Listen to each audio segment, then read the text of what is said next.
Okay, we're live. Hi, this is William Ramsey. Welcome to William Ramsey Investigates. On today's show of a very special guest, a returning guest. His name is Robert Frederick. We spoke back in April 30th, 2021 about his excellent podcast, which you can see, or broadcast you can see on YouTube. The title of that broadcast is The Hidden Life is Best, and we spoke specifically about Sir Francis Bacon and the Gnostic English Empire. But today we're going to talk. He reached out to me and gave me an update on some of the work he's been doing. So I listened to the podcast that we're going to kind of cover today, which also covers Bacon, but the specific title of that is The Tragedy of Macbeth. So I listened to his podcast. I also watched a really fascinating version of Macbeth that you can find on YouTube that has Ian McKellen and Judi Dench in it. And so I was going to watch the Polanski version too, but his podcast and just watching it again made opened my eyes to a lot of things going on in this play that he can talk more about. So, Robert Frederick, welcome back to the show. How are you? Hi, William. Great to be with you again. Awesome. Well, thanks for coming back and reaching out to me. For people who may not have heard our last interview, can you talk about your background, what led you to Bacon, and kind of your position on Bacon, and maybe just give people a brief or lengthy, however you want to do it, kind of overview of Sir Francis Bacon for the audience, please. I think my interest began just trying to understand why the world was such a mess when everyone I meet, 99% of the people I meet are decent and seem to believe in fair play and, fairness and a good shake for the other guy. And why is the world such a mess? And I kept coming back to England. It just seemed like the English Empire, wherever they were, there's problems, and they seemed to want to take over the world. So I started focusing in on the English Empire, and Francis Bacon's name kept coming up. And then I had this tremendous synchronicity that is beyond chance, and having to do with Francis Bacon. I'm going to put that up on the podcast one day, and it changed my life. And I thought I have to really dig into Francis Bacon. And what I found is just absolutely extraordinary. And I've decided to call him the most influential person who ever lived. I make a joke. I say trademark on the podcast. And I think he's probably the smartest person that ever lived, but you can't prove that. But I think a strong case can be made that he's the most influential person because he is recognized as the father of modern science. That's pretty much in agreement across the board. And he's recognized as the starting point of the Enlightenment, what's known as the Enlightenment era, which followed the Renaissance era, which followed the medieval era, which followed the Dark Ages in European history.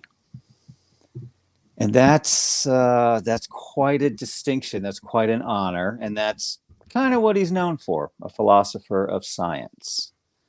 But that is just the very, very beginning of Francis Bacon's life. The second part that he's acknowledged as being a great lawyer. He eventually became Attorney General of England, became Lord Chancellor, which is the number 2 position right under the king or queen. Even served as king briefly as regent when James went back to Scotland. So there's that. He was an amazing lawyer as well as a philosopher. But what's rarely talked about in his biographies is that he was also heavily involved in espionage. And he started his career at the age of 15 when he dropped out of college and said he's going to take on Plato and Aristotle because their philosophy wasn't useful enough. He wanted a philosophy of usefulness, i.e. science. He knew that at the age of 15. He developed codes of cryptography codes so you could write secret messages while in France. He spent 3 years in France, age of 15 to 18. So there his career in espionage started. And it turns out that he was extremely precocious. He read Latin and Greek by the age of 7. He was known to have an extraordinary memory.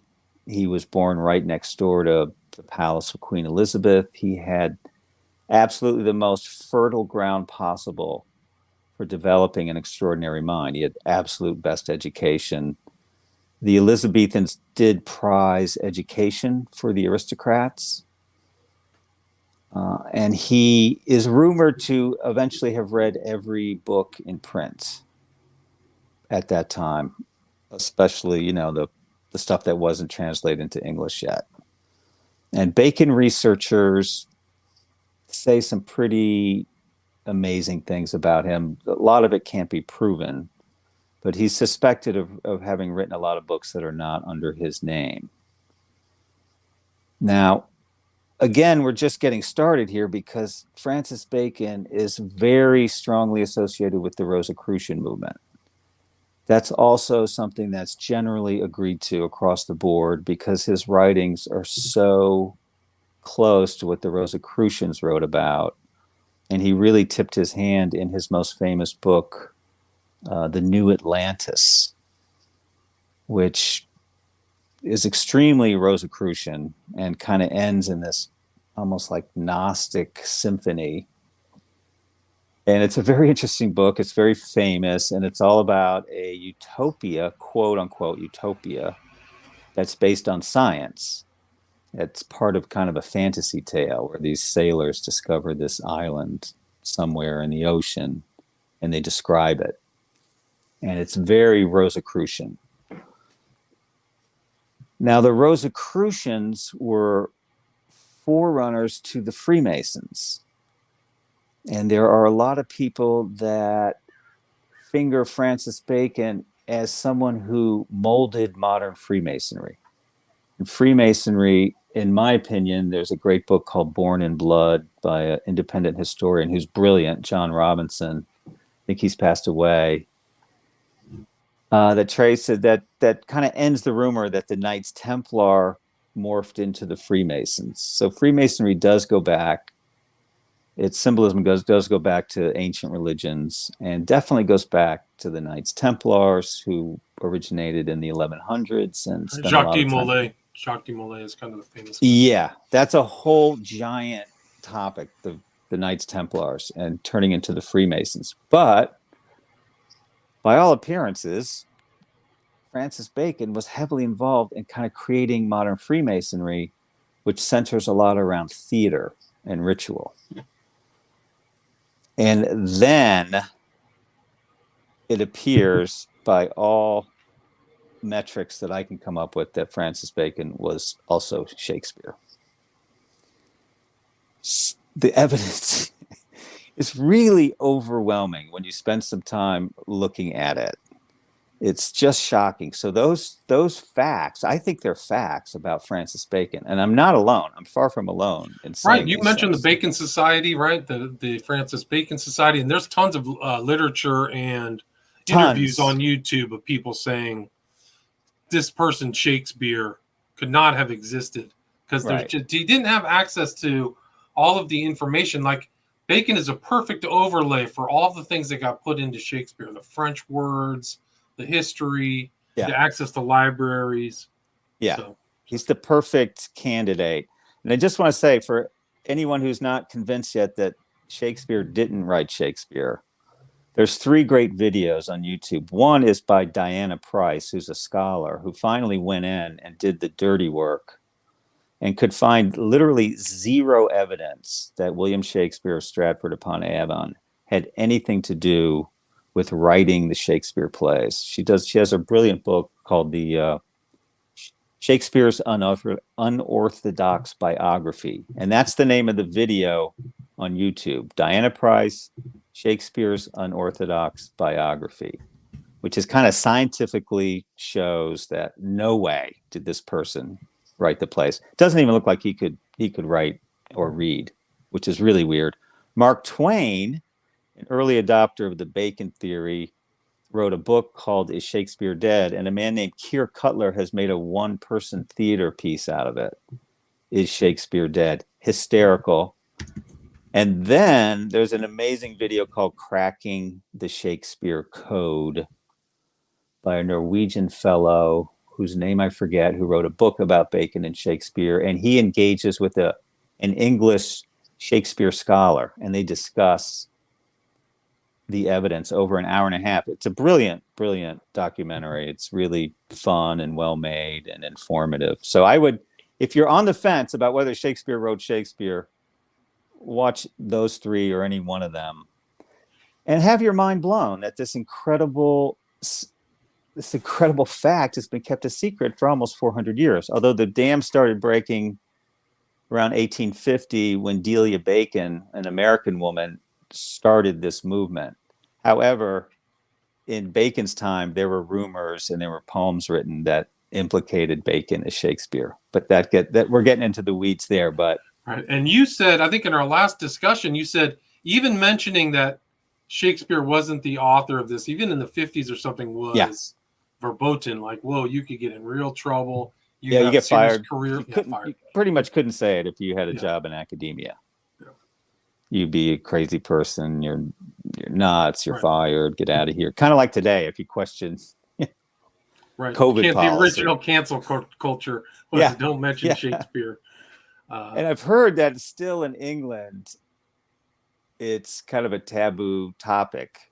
Although at the University of London, you can take a class on Shakespeare authorship, and it's very, very good. You can take it for free on Coursera. Oh, interesting. But people, it's a big part of the English identity, Shakespeare.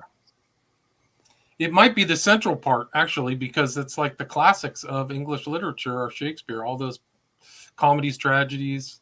I agree. I think Bacon intentionally made it part of the English identity and knew it would be part of the English identity. And my real theory is that it's a major part of building the English empire, and that his espionage work went way beyond spying, and it went into social engineering. And 10 of the Shakespeare plays are called the history plays, and they're all pure propaganda to validate the Tudor government. So right there, this great artist was actually a propagandist, which shows you a lot about what the purpose of the plays were for. And that was for the audience at home. And it really worked. I mean, the Tudor Dynasty was the last dynasty in England that was taken over by, usurpation.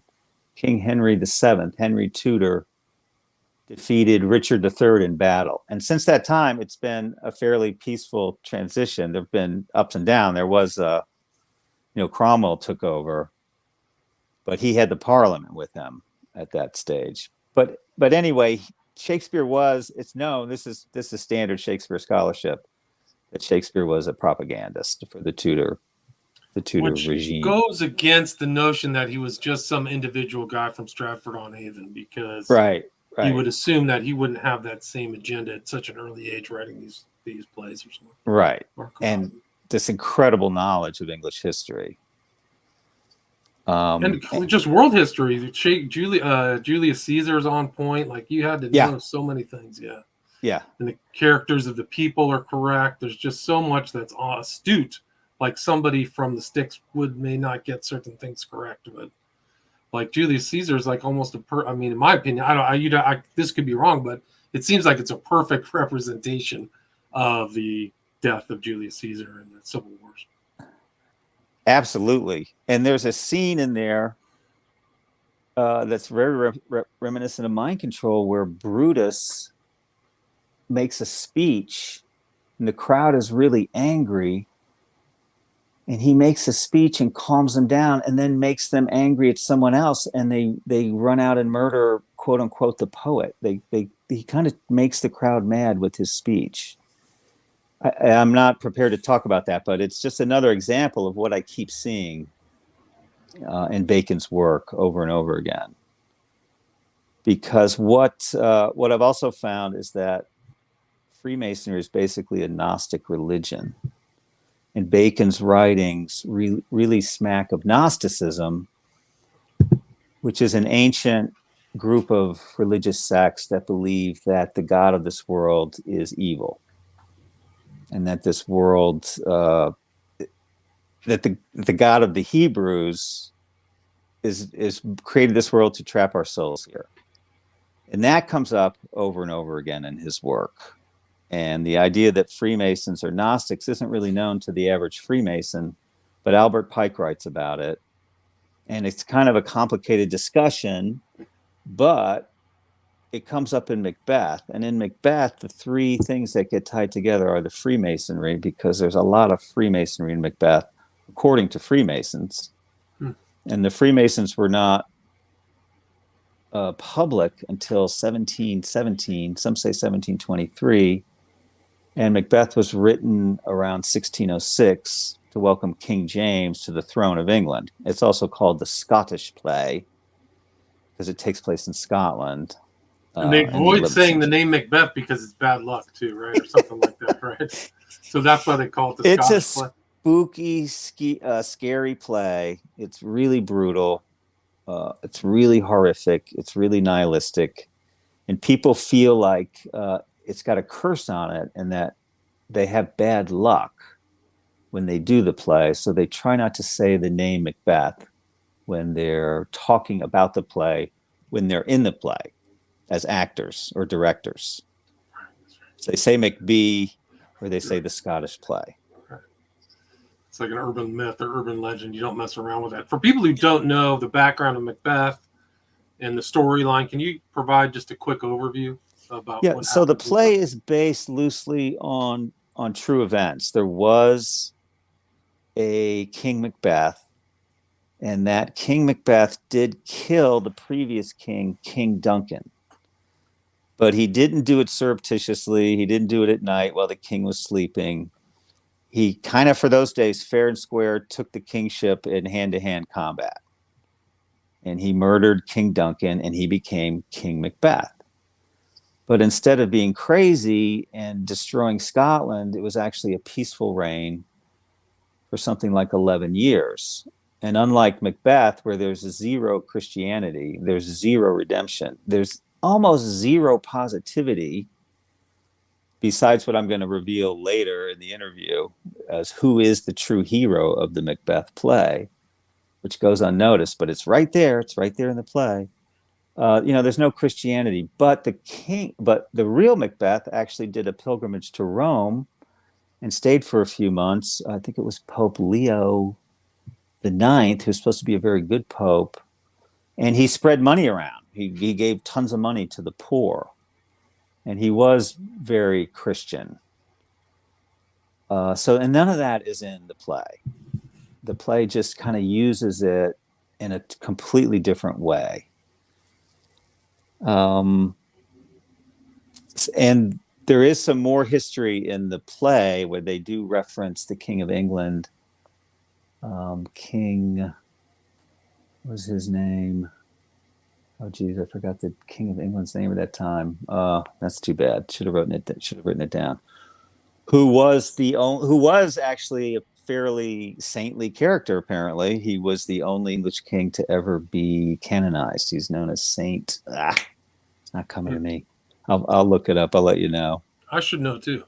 Let's see if I can find it. King, not George.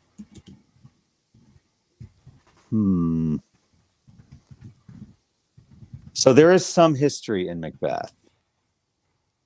And I looked it up on Goodreads, the website Goodreads about books, and it's apparently the second most popular play on Goodreads. It's always listed as one of the most popular Shakespeare plays, usually second behind Hamlet. And what I found when I looked at it is that it's steeped in Gnosticism, it's steeped in Freemasonry, and I think there is the theme of hypnosis. And that Macbeth, so how Macbeth is usually seen by people is that it's a play of good conquering evil, and that the evil is Macbeth and his wife, who are overachievers. They're greedy, they're duplicitous, they're murderers. Who are only motivated by power and to kill the king. But actually, Macbeth, when the play opens, is merely the greatest fighter in the kingdom, and super courageous, who saves the kingdom from treason and invasion by the king of Norway, and treason from another aristocrat, the Thane of Cawdor. So the play starts with the witches chanting "Fair is foul and foul is fair," which is the kind of a Gnostic credo, and that there is no real distinction between good and evil. It's kind of the dualist credo of some of the ancient religions, that God created good and evil at the same time, and that life involves like the union of the two. It seems fitting and proper that a witch would speak that too. Well, yeah, so the witches chant that, and they're casting some spell, and then they know Macbeth is coming, and they meet, and Macbeth meets the witches in the third scene, very early in the play. And this is where I found what I think is pretty astonishing stuff. They address Macbeth, and they tell him that one day that he will be Thane of Cawdor. In other words, he's going to kind of get bumped up in the aristocracy from Thane of Glamis to Thane of Cawdor. Thane being the word instead of Duke or Count or Earl in Scotland. He's going to be Thane of Cawdor, and one day he will be king. And Macbeth seems to immediately go into a trance, because Banquo, his friend, who's also a Thane, but they were both in the war together and they're coming home. Banquo says to him, "Why do you start? You seem to fear things that sound so fair, of noble having and of royal hope, that he seems rapt with awe." So he describes Macbeth as being rapt. And if you look up rapt, it comes from Latin, which is the word to seize, and that Macbeth has been seized by these words of the witches. And then Macbeth asks the witches, "Say from whence you owe this strange intelligence," implying that the witches have intelligence, are intelligencers. The word for spies in England at that time was intelligencer. So I feel like they're being outed as intelligencers. How do they have this intelligence? Of course, they don't tell him. Witches also, they come and go. At one point in the scene, they vanish like a spook.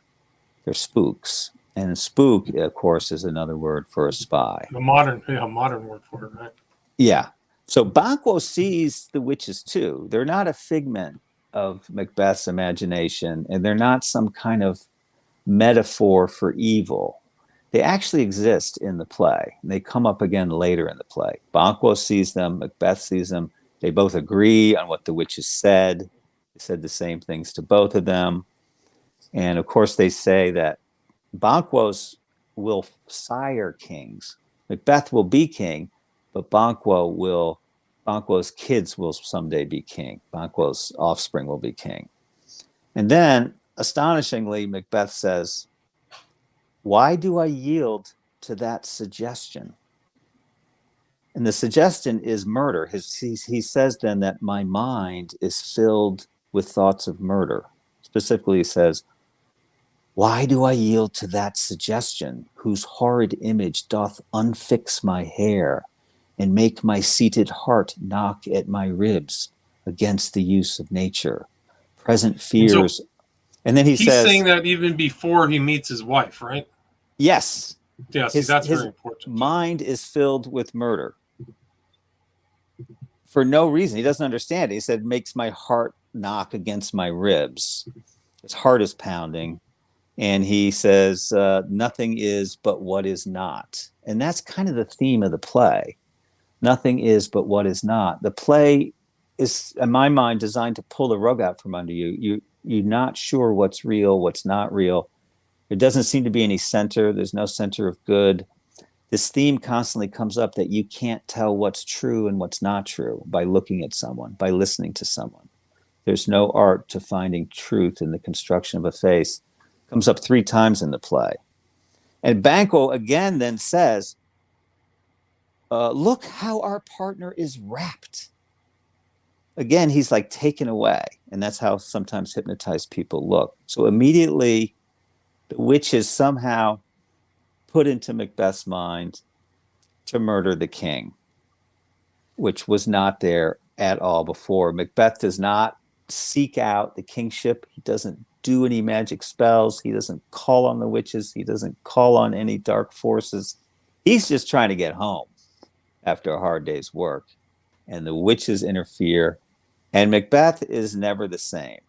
From that point on, it's just a downward spiral. It sets the narrative right there. It's him meeting the witches. And it's important to contextualize this scene because at that time in the early 17th century, this was real. Like the witches were there. There were all kinds of witch burnings, demonology, so this is all, common. It was common back culture then. At that time, yeah. And the irony is today that people just discount it. It's just, it's just a quaint anachronism. It's just something they used to believe in. It gets completely discounted. If you ever read reviews of the play, they don't even mention the witches. They're the central kind of pivot of the entire plot. And you just get brushed aside. Modern audiences think of them as a metaphor of evil, I think. No, they're wrong. But I think you're right of the importance because all of the actions of the protagonists are based upon the statements of the witches. So it's almost like they're all bewitched. Everything the witches say comes true. Right. So it's very much a black magic, occult kind of themed element to the entire play. So people overlooking that. Yeah. Absolutely mind control. And what is, to cut to the chase, what happens? They create an assassin that kills the king. There's one more kind of hypnotic thing or two, like Lady Macbeth reads the letter. The letter is very mysterious. We don't see it delivered. We don't see it being written. It just kind of appears at the castle. And Lady Macbeth herself is instantly consumed with bloodlust, which is kind of weird. But okay, it doesn't really matter. I guess it's his play. He can do what he wants. And then that very night, the king comes. They have a party. The king is asleep in the castle. Macbeth sees a dagger appear before him.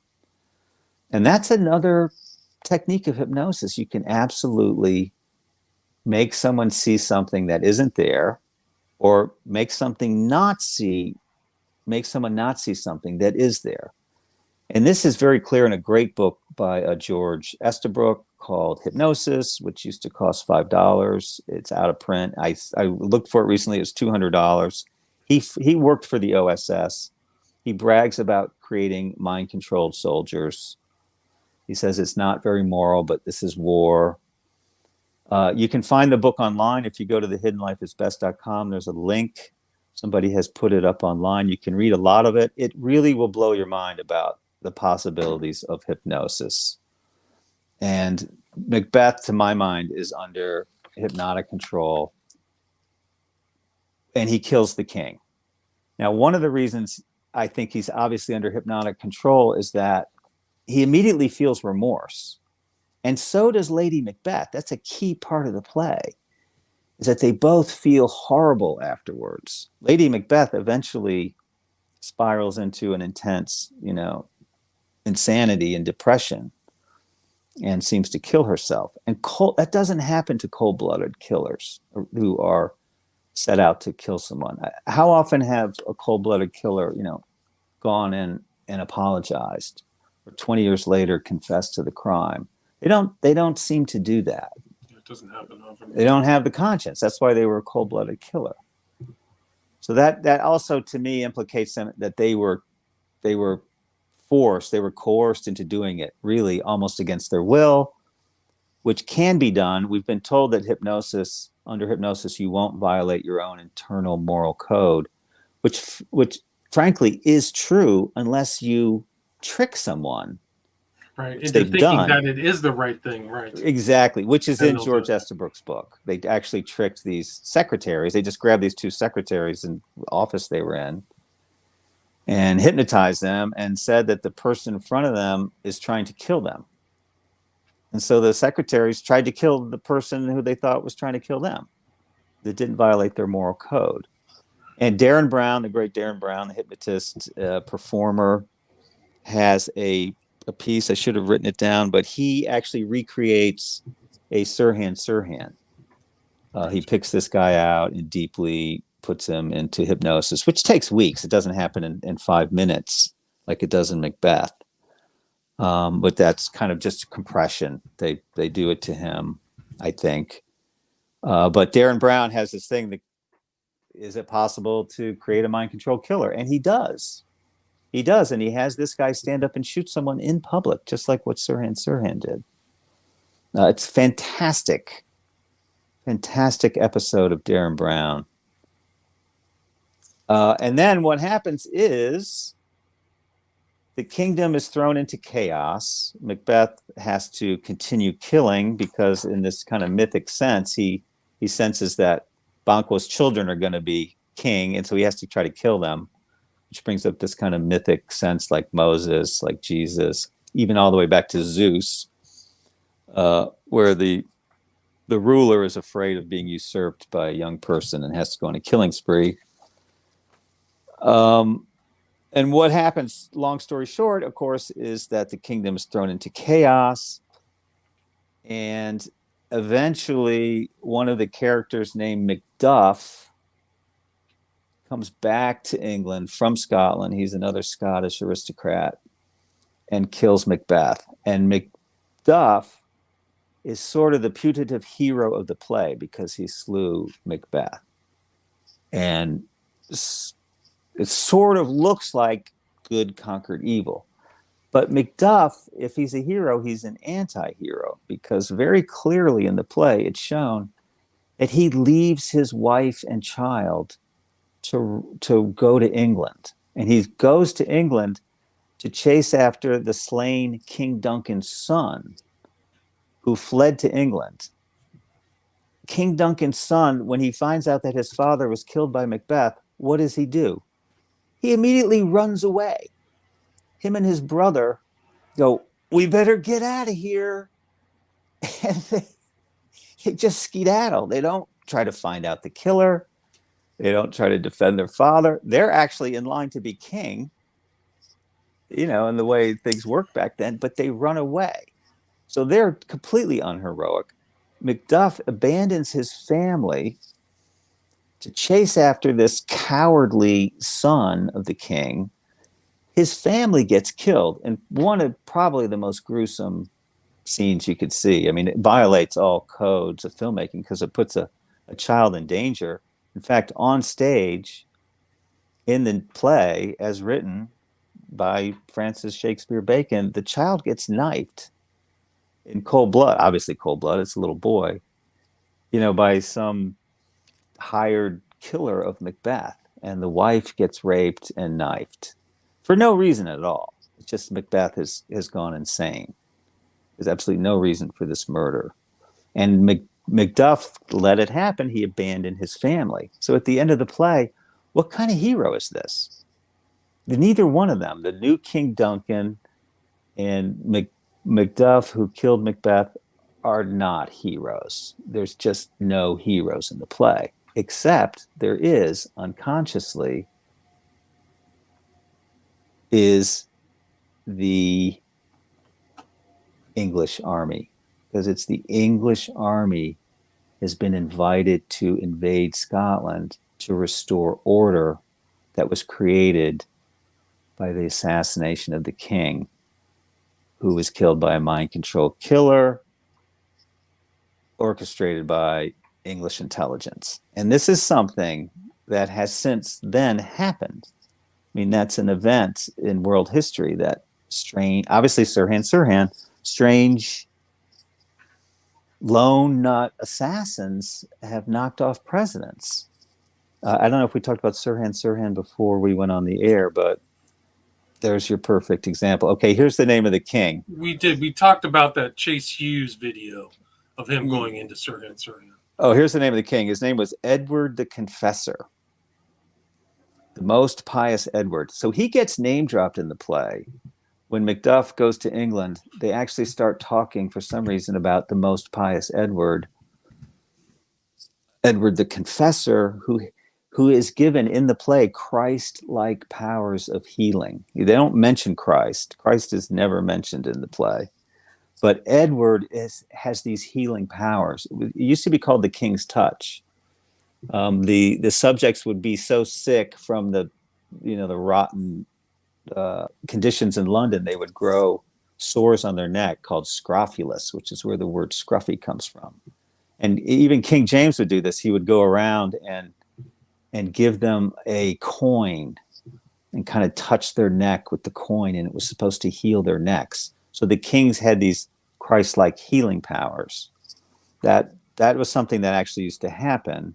James used to do it. I don't know if Edward the Confessor actually did it, but Edward the Confessor was the real king during the time of Macbeth, and he's name dropped kind of in contradistinction to Macbeth as most pious king, the King of England. He's so pious. He heals people. He's a healer.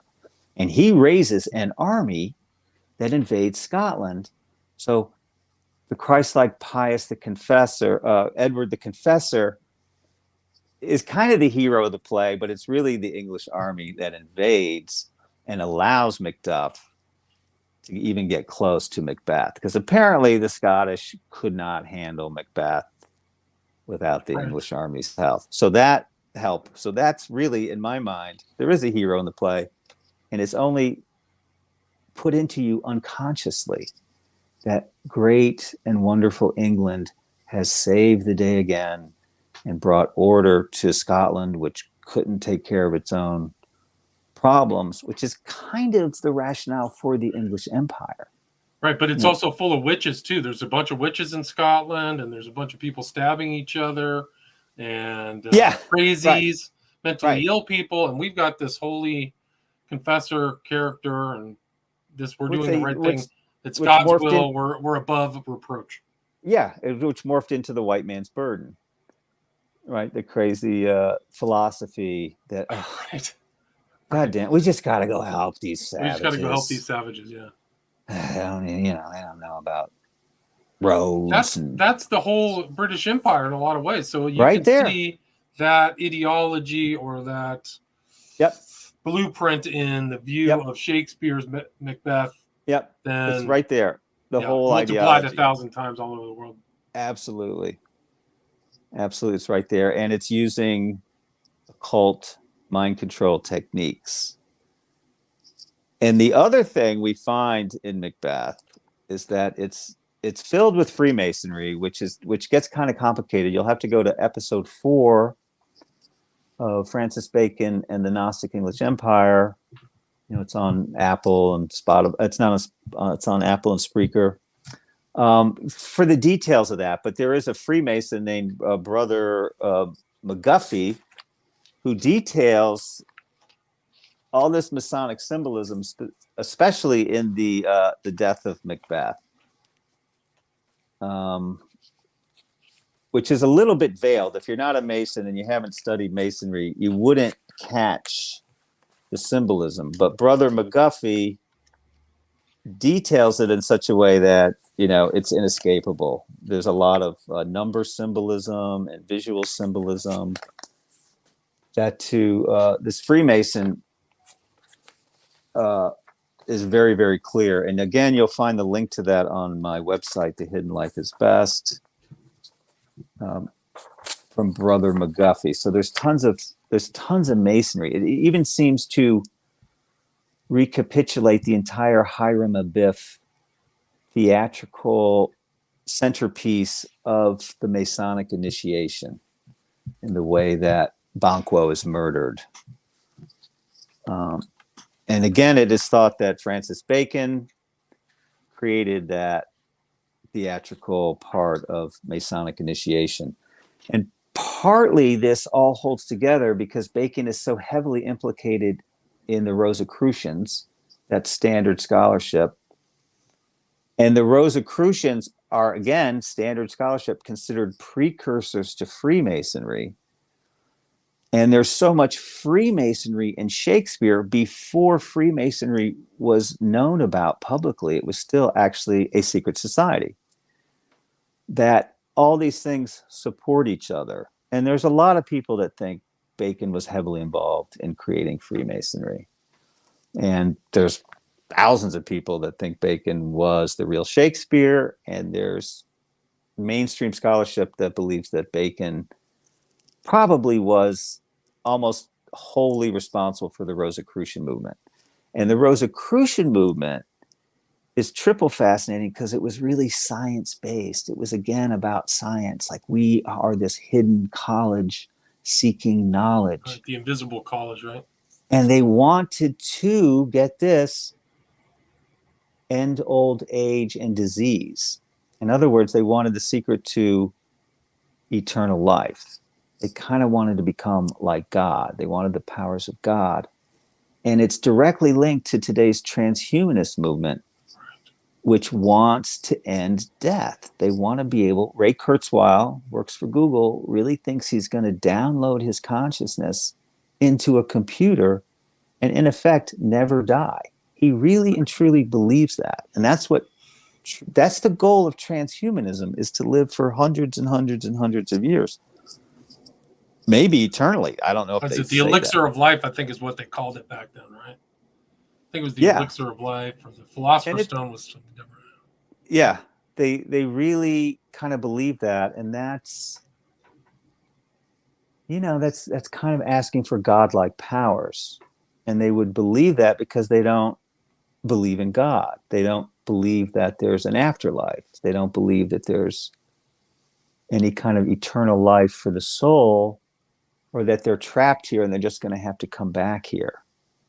So in my mind, it's kind of this Rosicrucianism via Freemasonry, because the early Royal Society, the early scientific body in England just after Francis Bacon's lifetime, was called the Royal Society. It still exists today. It's one of the leading scientific institutions still to this day. Was full of Freemasons. So the Rosicrucians lead directly to the Freemasons, and both of them lead via the kind of Gnostic idea that the world needs to be controlled. There's something wrong with the world. Right. We need science. It's our obligation. Science and knowledge is what's going to change the whole thing, right? Yeah. And they were right. You can divide ancient from modern through the life of Francis Bacon, through the time of the Rosicrucians. They said the world is going to change, and they were right. It did. He knew that there was soon to be a great amount of scientific knowledge coming forward. And that's what Francis Bacon was the cheerleader for. He wasn't really a scientist. Some people say he was a scientist. He was a cheerleader for science. And sure enough, within 100 years, the Industrial Revolution happened in London, directly because of Francis Bacon urging people to change how they thought. Like, don't think deductively, think inductively, think practically, make new technologies, and share. He was like a philosopher of science almost, yeah. He was a philosopher of science. He wasn't really a scientist. He's not credited with any discoveries. And people quibble. They say he didn't really come up with the scientific method, the hypothesis. He didn't, he did, though. He specifically said share information. And on the surface, he appeared to be rejecting magic. But he really wasn't, because he understood that in a certain sense, new technologies are kind of a form of magic. And he created the Industrial Revolution came right after that. But what's interesting, too, is that Freemasons believe that if you become a Freemason and follow the precepts, you will become enlightened. And Freemasons call themselves sons of light. And then it just so happens that the next stage of history was called the Age of Enlightenment. Kind of, I don't think that's a coincidence. And I don't either. That kind of brings up the fact that Masonry, and no insult to Masons, there's a lot of good Masons. I'm not putting down individual Masons. I'm not putting down regular English people. I'm not saying English people are bad. I do believe, though, that they've been coerced. They've been coerced by an elite with tremendous intellectual powers and an understanding of coercion, which this picture of Elizabeth you see on your screen, that kind of ceremony and ritual, and even just the clothes like that. Those kind of clothes would produce awe in the average person back in that day. And that kind of awe would allow them to give them a suggestion like, you should probably get on that boat and spend 2 years, eating sardines so the empire can, take over Burma or whatever. I'm just kind of saying that they did condition the English people to believe in themselves as an exceptional race, as the true chosen ones. The New Jerusalem, yeah. The New Jerusalem, to think it's their duty to take over the world. There was very little opposition to this whole idea of empire in England. They're masters. They're masters of what they did, and I really think it was Bacon at the heart of it, that he knew it. It wasn't unconscious. It wasn't an accident. That he put all these things together between science, espionage, but propaganda, like these, Shakespeare has to be seen. An aspect of it is pro-royal elite propaganda. Yeah. And there's almost no commoners in Shakespeare for a commoner to have written it. And if there are commoners or regular people, they're generally the butt of jokes. Yeah, like Henry V. Yeah, Falstaff. Although one of them, Falstaff, kind of becomes a hero, but he's just a fat drunk. And over again, it reinforces the idea of royalty ruled by aristocracy. The new Atlantis is a utopia, but is not a democracy. It's not a land of equality. It's ruled by an aristocratic elite that are the technocrats because they have scientific knowledge. So he predicted kind of this technocracy that's pretty much ruling things. They're definitely trying to rule things through the Great Reset and through this COVID bullshit. We are closer to being run by a technocracy than I think. And it comes right out of Francis Bacon. Yeah. He definitely predicted it and wanted it to happen. And the really astonishing thing, besides his unbelievable intellect and the amount of influence he had, is that it's coming true. It's almost like mop-up time. There's a few places left that aren't ruled by this ideology. And I can tell you this: there's a lot of Gnosticism in big tech that isn't acknowledged as Gnosticism. Right. But the ideology is Gnostic. Absolutely. So absolutely, they believe in their knowledge will make things better. They're gonna, put it all in themselves. They're putting together algorithms and all kinds of things to facilitate that. So we're in some kind of society that I think Francis Bacon would be very comfortable in running. I think he wanted to recreate that era, the Tudor era, ruled by a very few elites that were very highly educated and just boss the rest of the crowd around. Right? And I think that's what we're getting here. Yeah, it's kind of like a neo-feudalistic kind of worldview. And I actually think that maybe we talked about this last time, in Silicon Valley, they have re-established the Invisible College. Have you heard that? I'm sure they have. They have. I'm pretty sure. I got to go. I'll put that in the links if I can find that out. But I got to run off to another interview. We're at about 50 minutes here, Robert. Is there anything you'd like to add or anything I missed before we wrap it up? Well, this is all kind of complicated and huge amounts of information, but visit thehiddenlifeisbest.com for links, for books, and listen to the podcast at Francis Bacon and the Gnostic English Empire. Give me some feedback, give me some tips, but I'll tell you, out of London came modern finance, modern theater, modern espionage, the slave trade. They kind of mastered this whole idea of colonies, although the Spanish were good at it too. Science, modern science came out of London, the Royal Society. Modern corporations came out of London, East India Company, the Virginia Company. The Industrial Revolution started right in London. Darwinism is from London. Socialism and the Fabians from London. Communism, the Communist Manifesto was written in London.